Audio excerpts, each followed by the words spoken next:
जिस घर में कबूतर अंडे देता है उस घर में क्या होता है? कबूतर का घर में आना शुभ है या अशुभ है?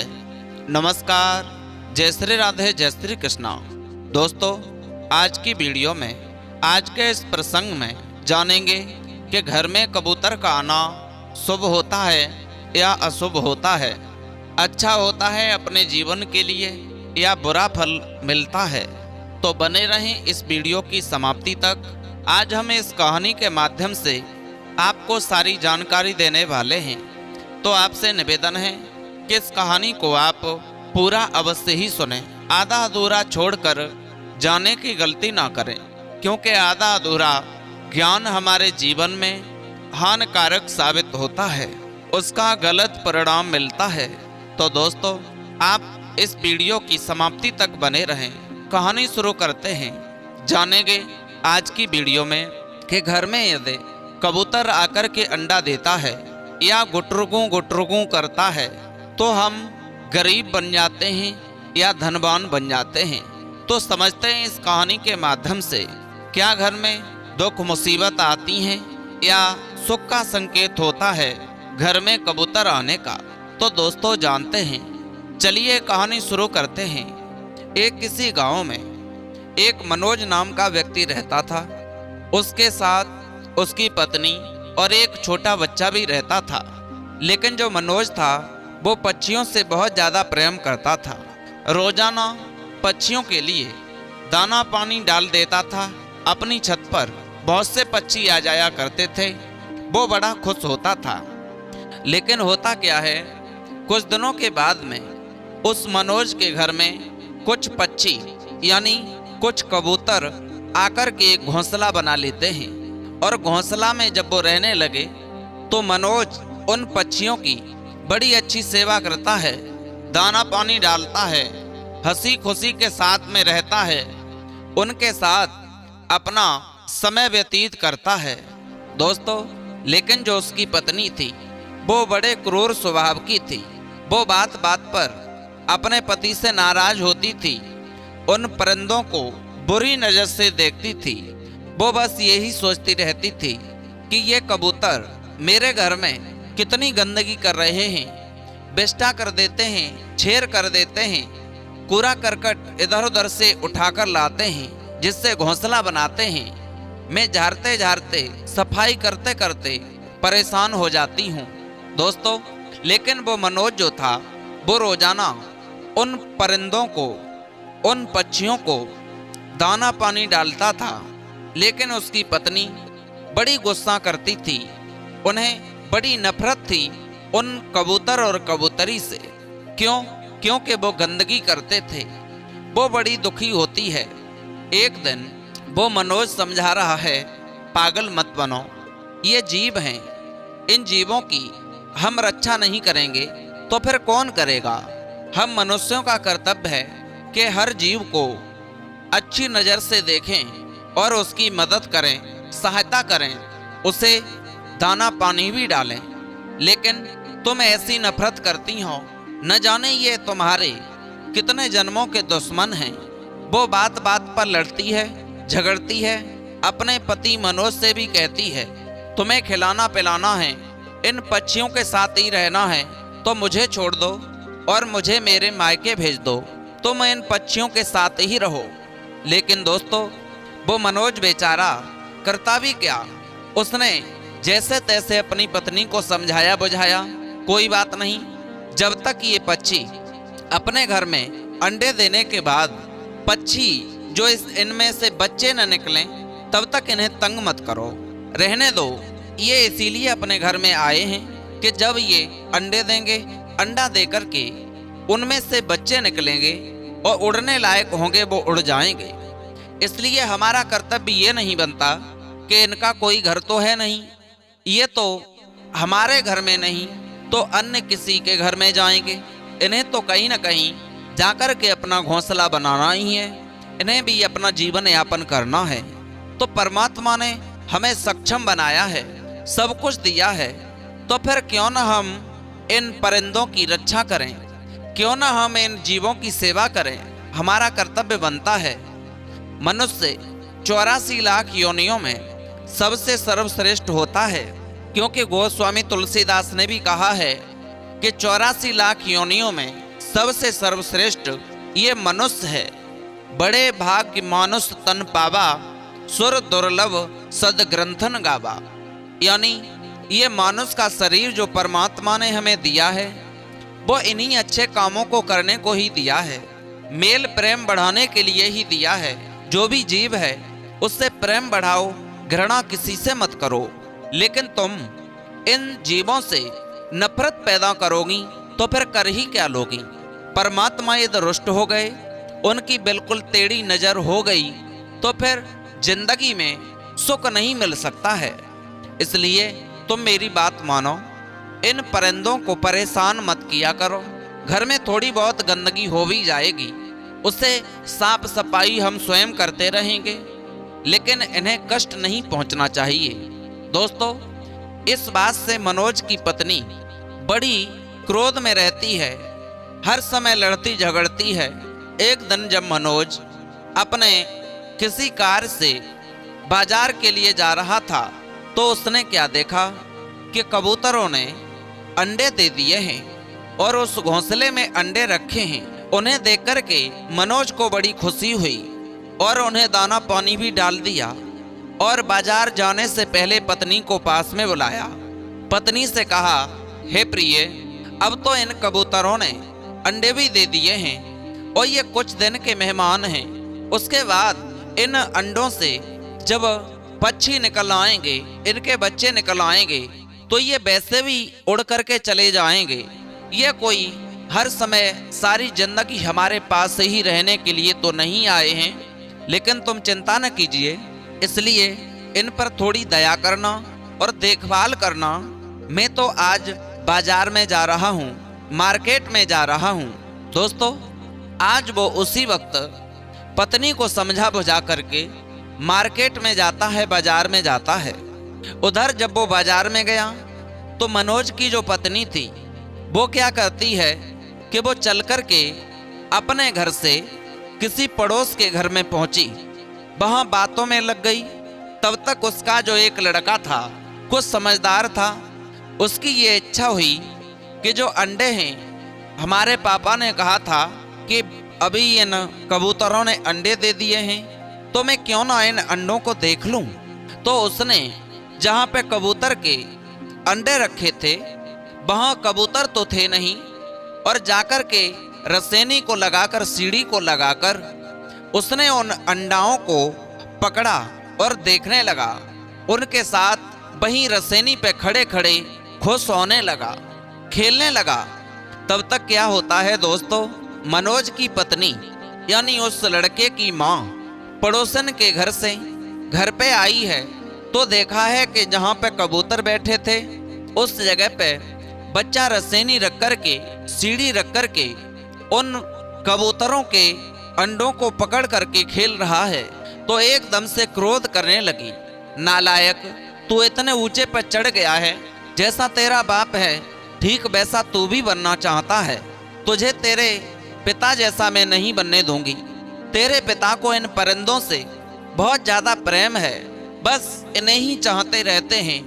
यदि मैंने तुझे छूट दे दी तो तू भी अपने पिता ही जैसा बन जाएगा।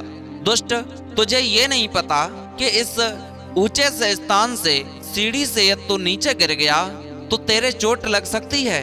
बहुत ज्यादा उस मनोज की पत्नी ने क्रोध किया और अपने लड़का का हाथ पकड़ा और हाथ पकड़ करके झटक करके एकदम से जब रसेनी से नीचे खींचा। लेकिन दोस्तों, उधर क्या हुआ कि उस लड़का के हाथ में एक अंडा था और वो अंडा एकदम से झट सीधे झटका लगने पर जमीन पर गिर गया और वो फूट गया। दोस्तों, आज जैसे ही वो अंडा फूटा, अब मनोज की पत्नी सोचने लगी कि आज इनका मैं काम खत्म ही कर देती हूँ। एक अंडा और रखा था, उस अंडे को भी उसने उठाया और उठा करके धाड़ सीधे जमीन पे पटक दिया। दोस्तों, उस अंडे को भी फोड़ डाला। जैसे ही वो दोनों अंडा फोड़ दिए, उधर जो पक्षी थे, कबूतर और कबूतरी, बाहर दाना पानी करने के बाद, घूमने के बाद अपने बच्चों की आस में जब अपने घोंसला में आए तो क्या देखा कि वहां पर अंडे थे ही नहीं। बेचारे दोनों पक्षी, कबूतर और कबूतरी, इधर उधर को भागने लगे, इधर उधर घूर घूर कर देखने लगे, मेरे अंडाओं को कौन ले गया, मेरे इन बच्चाओं को कौन ले गया, कौन हत्यारा हो गया। लेकिन दोस्तों, वो तो बेजुबान हैं, वो परिंदे कर भी क्या सकते थे। तड़पे तो बहुत पुत्रों की याद में, अपनी संतान की चाहत में, लेकिन कर भी कुछ नहीं सकते थे। लेकिन कहते हैं जो मुंह से नहीं बोल सकते वो बद्दुआ तो अवश्य ही दे सकते हैं। दोस्तों, तब तक क्या होता है कि जो मनोज था वो बाजार से और जैसे ही घर पे आया तो पत्नी बच्चे में दांत लगाते हुए देखी तो कहने लगा। मनोज ने कहा, क्यों डांट रही हो ऐसे? जवाब दिया, ऐसे मैं इसलिए डांट रही हूँ क्योंकि इसने आज सीढ़ी को रख कर के जहाँ कबूतर रखे थे उन अंडाओं को जाकर के पकड़ लिया, और मैंने इसे जब पकड़ कर खींचा तो वो अंडा जमीन पर गिर कर के फूट गए। जैसे ही फूटने का नाम सुना, मनोज बेचारा मन ही मन में बड़ा पछताया, बड़ा घबराया। कहने लगा, मैंने बहुत बड़ी भूल कर दी जो आज मैं इस हत्यारे को घर पे अकेला छोड़ करके चला गया। इससे मौका मिल गया, इसने उन कबूतर और कबूतरी के बच्चाओं को उन अंडाओं से निकलने नहीं दिया, जीवन नहीं मिलने दिया, उससे पहले ही खत्म कर दिया। दोस्तों, पछतावा बहुत हुआ। पत्नी से भी लड़ाई झगड़े की वजह से ज्यादा कुछ नहीं कहा। कहने लगा, दुष्ट, तूने ये अच्छा तो नहीं किया है, लेकिन ये परिंदे भले ही हमारा तुम्हारा कुछ कर नहीं सकते, लेकिन ये बद्दुआ तो दे सकते हैं। हमें पता है एक दिन इसका हमें भोगना ही पड़ेगा। दोस्तों, क्या होता है, मनोज और उसकी पत्नी जब उस घर में रह रहे थे, कुछ दिनों के बाद वही पक्षियों की बद्दुआ लग गई। जो बेटा था वो बेटा बीमार पड़ गया, और जब बेटा बीमार पड़ा उसका इलाज कराया, और जब इलाज कराने के बाद भी वो बेटा जब ठीक नहीं हुआ तो मनोज ने जवाब दिया अपनी पत्नी से, कहिए, मैंने तुमसे कहा था कि हमें एक दिन जरूर भोगना पड़ेगा। हमें पता है कि उन पक्षियों की ही हमारे ऊपर ऐसी बद्दुआ पड़ रही है जिससे हमारा बेटा बीमार हो गया। लेकिन दोस्तों, वो आधुनिक स्त्री अपने पति की बात को न मानते हुए उन बातों को पल्ला झाड़ने लगी। कहने लगी, कैसी बातें करते हो? अरे बच्चा बीमार पड़ गया तो उन पक्षियों की बद्दुआ से? ऐसा नहीं है, बच्चे तो हर किसी के बीमार पड़ सकते हैं। कोई बात नहीं, बीमार पड़ गया, अब इसका इलाज करवाओ, ठीक हो जाएगा। दोस्तों, आज मनोज ने बहुत मेहनत की, स्वयं पत्नी भी लगी रही अपने बच्चे को ठीक कराने के लिए, इधर उधर भागती रही, लेकिन किसी तरह से जब बच्चा बीमार से स्वस्थ नहीं हुआ और ज्यादा बीमारी बढ़ने लगी, पैसा भी बहुत खर्च होने लगा। मंदिरों में जाकर के वो मनोज दुआएं मांगने लगा। कहने लगा, मेरा बच्चा ठीक हो जाए, परमात्मा मुझे क्षमा कर दो, उस अपराध की क्षमा मैं मांगता हूँ, लेकिन पत्नी तो नहीं मांगेगी, वो तो एक आधुनिक स्त्री है। दोस्तों, इस तरह से बेचारा वो घूर घूर करके मंदिरों में जा करके अपने बच्चे के जीवन दान के लिए, स्वस्थ होने के लिए दुआ मांग रहा है, दुआ करता है। लेकिन दोस्तों, कुछ दिनों के बाद जब वो मनोज का बेटा ठीक नहीं हुआ तो पत्नी भी घबराने लगी, अब क्या होगा। लेकिन मनोज ने जवाब दिया, ऐसा करो, हमें तो मालूम है उन परिंदों की हमारे ऊपर बद्दुआ पड़ रही है, तुम भी चलो और मंदिर में जाकर के क्षमा मांगो। आज वो पत्नी भी जाती है और जाकर के मंदिर में क्षमा मांगती है, लेकिन फिर भी बच्चे के ऊपर कोई असर नहीं है। बच्चा दिन प्रतिदिन गंभीर बीमार पड़ता जा रहा था। दोस्तों, उधर जो मनोज था वो तो गुनाहगार नहीं था, वो तो उन पक्षियों से, उन परिंदों से बहुत ज्यादा स्नेह और प्रेम करता था, दाना पानी भी डालता था। आज जब उसने परमात्मा के चरणों में ध्यान लगाया, अर्जी लगाई, परमात्मा मेरे बच्चे को ठीक कर दो, तो उसी वक्त परमात्मा ने उसकी टेर सुनी, क्योंकि वो निर्दोष था।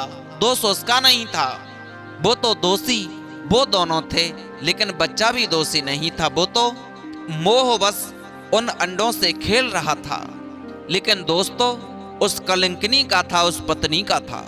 दोस्तों उधर जब बच्चा धीरे धीरे कुछ स्वस्थ होने लगा है, जब इलाज कराना बंद करा दिया, बच्चा घर पे आकर के जब धीरे धीरे स्वस्थ हो गया, तब उस मनोज ने कहा अपनी पत्नी से, कहिए जो मैंने कहा था कि हमें एक दिन भोग तो जरूर भोगना पड़ेगा, उन परिंदों की हमारे ऊपर बद्दुआ पड़ जाएगी, लेकिन तुम नहीं मानी। हमें तो उन्हीं की बद्दुआ मालूम पड़ रही थी, इसलिए हमने परमात्मा से प्रार्थना की है कि परमात्मा हमारे बच्चे को जीवन दान दे दो, मेरे बच्चे को कुछ न हो पाए। इसलिए परमात्मा ने हमारी पुकार को सुन लिया, अब तुम सुधर जाओ। जो तुम इन परिंदों से, इन छोटे छोटे जीव जंतुओं से नफरत करती हो, तुम भी प्रेम बढ़ाना चालू कर दो। दोस्तों आज उसकी भी बात समझ में आ जाती है, यानी मनोज की पत्नी समझ जाती है कि वास्तविक ये परिंदे भी दुआ और बद्दुआ दे सकते हैं। तब वो भी उन परिंदों से प्रेम करने लगी, दाना पानी डालने लगी। इस तरह से आज उनका बच्चा बड़ा स्वस्थ हो जाता है और उनका भाग्य बदल गया, उनका भाग्य साथ देने लगा। जो धन बर्बाद हुआ उसके इलाज में, परमात्मा ने वो भी वापस कर दिया। अब तो धन बहुत अधिक हो गया उनके पास। अब तो वो पत्नी भी किसी जीव से घृणा नहीं करती है, बल्कि प्रेम बढ़ाती है। दोस्तों यदि आपके घर में भी कबूतर आते हैं तो हमें उन्हें भगाना नहीं चाहिए, उन्हें दाना पानी डालना चाहिए। हो सकता है वो कुछ आस करके हमारे पास, हमारे घर तक चलकर आए हैं, तो हमारा कर्तव्य बनता है कि उन जीवों की हम भी कुछ मदद करें। लेकिन दोस्तों कबूतर यदि घर में आकर के हमारे गुटरुगो की आवाज करते हैं तो वो शुभ नहीं होता है, वो अशुभ संकेत होता है। इसलिए हमें सावधान होकर रहना चाहिए और उनके लिए कुछ दाना पानी डालना चाहिए, जिससे वो गुटरुगु न कर पाए, वो बोल न पाए। यदि वो विष्टा करते हैं यानी छेर करते हैं तो उनकी छेर को भी पड़ा नहीं रहने देना चाहिए, उस छेर को तुरंत साफ करना चाहिए। जब भी झाड़ू लगाओ उस समय उस छेर को जरूर साफ करो। दोस्तों हर मनुष्य का कर्तव्य बनता है कि जो भी जीव जंतु हैं, जो भी परिंदे हैं, उन सब की हमें मदद करनी चाहिए और हमारा यही दायित्व बनता है। दोस्तों ये थी छोटी सी जानकारी जो हमने आप तक पहुंचाई। उम्मीद है पसंद आई होगी, अच्छी लगी होगी। और बस यही निवेदन है आपसे कि आप किसी भी जीव से घृणा मत करो, किसी भी जीव को तंग मत करो। यदि हम छोटे छोटे जीवों को परेशान करेंगे, तंग करेंगे, तो फिर हो सकता है उनकी बद्दुआ हमारे ऊपर पड़ जाए, जो हम घर से बेघर हो जाएं, दुख मुसीबत हमारे सर पर टूट पड़े। इसलिए हमें उनकी मदद करनी चाहिए, उन्हें दाना पानी डालना चाहिए। दोस्तों अब लेते हैं विदा, फिर मिलेंगे ऐसे ही नए इंटरेस्टिंग टॉपिक के साथ।